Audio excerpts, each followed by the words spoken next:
বর্তমানে সারা দেশ চলছে তাদের ইশারায়। দেশের বিভিন্ন দুর্যোগ দুর্দশায় তাদের দায়িত্ব সবার থেকে বেশি। বলছি দুজন ছাত্র এবং দেশের যে সকল গণ্যমান্য ব্যক্তিদের উপদেষ্টা করে অন্তর্বর্তীকালীন সরকার গঠন করা হয়েছে তাদের কথা, যাদের এক সাইনেই পাশ হয়ে যাবে হাজার কোটি টাকার বরাদ্দ।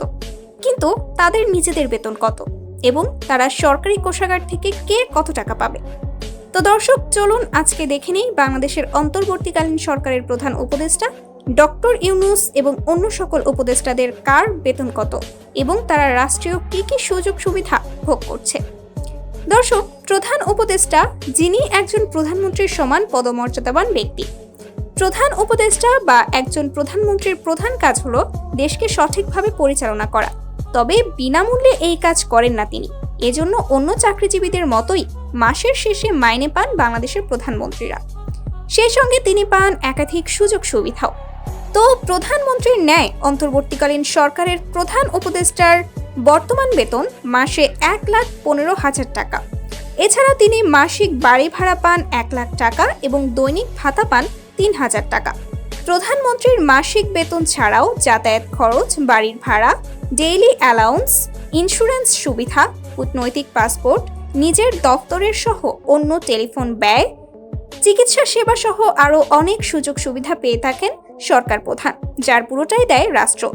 নতুন সরকারের প্রধান উপদেষ্টার জন্য এসব খরচ পুরোটাই দিচ্ছে রাষ্ট্র। বাংলাদেশের প্রধানমন্ত্রীরা সাধারণত নির্বাচিত হওয়ার পর একটা সরকারি বাসভবন পান, যার সাজানো থেকে শুরু করে রক্ষণাবেক্ষণের যাবতীয় খরচ বহন করবে সরকার।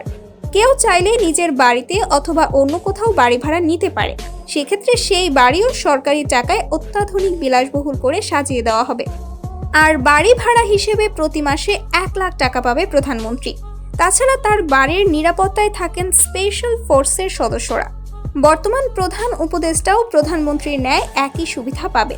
প্রধানমন্ত্রীর মতো প্রধান উপদেষ্টাকেও বিদ্যুৎ, গ্যাস, টেলিফোন, পানির বিল যত খরচই হোক না কেন সবকিছুই খরচ হবে রাষ্ট্রীয় কোষাগার থেকে। দেশ এবং দেশের বাইরে যাতায়াত করার জন্য প্রধানমন্ত্রীর যে টাকা খরচ হয় তাও সম্পূর্ণ বহন করে রাষ্ট্র। দেশের মধ্যে ট্রেনে যাতায়াতের ক্ষেত্রে তার জন্য বরাদ্দ থাকে বিলাসবহুল রেলওয়ে।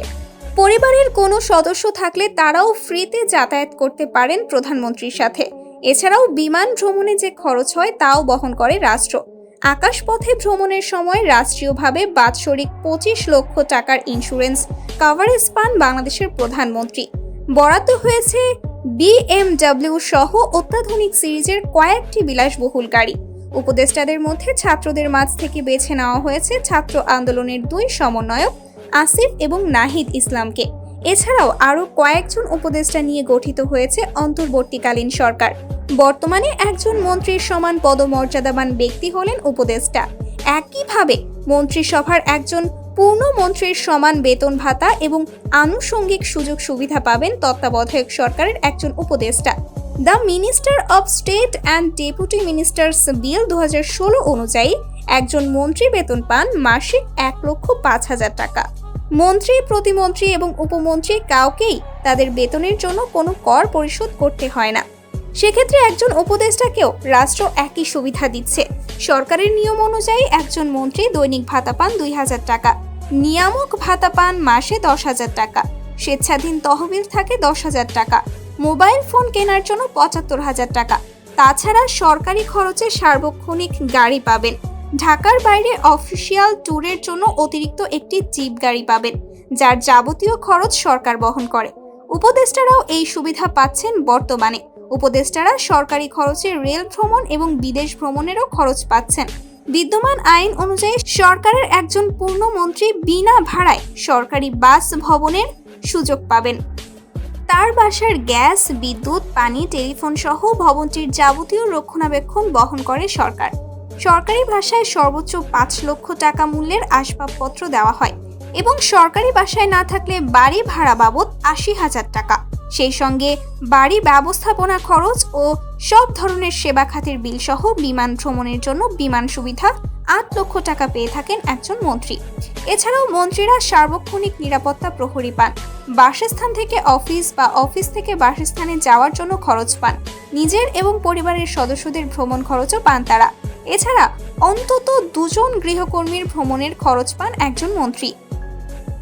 এসব সুবিধাই নতুন সরকারের উপদেষ্টারাও পাবেন এবং এই উপদেষ্টাদের সকলেই একই বেতন এবং একই সুযোগ সুবিধা পাবেন।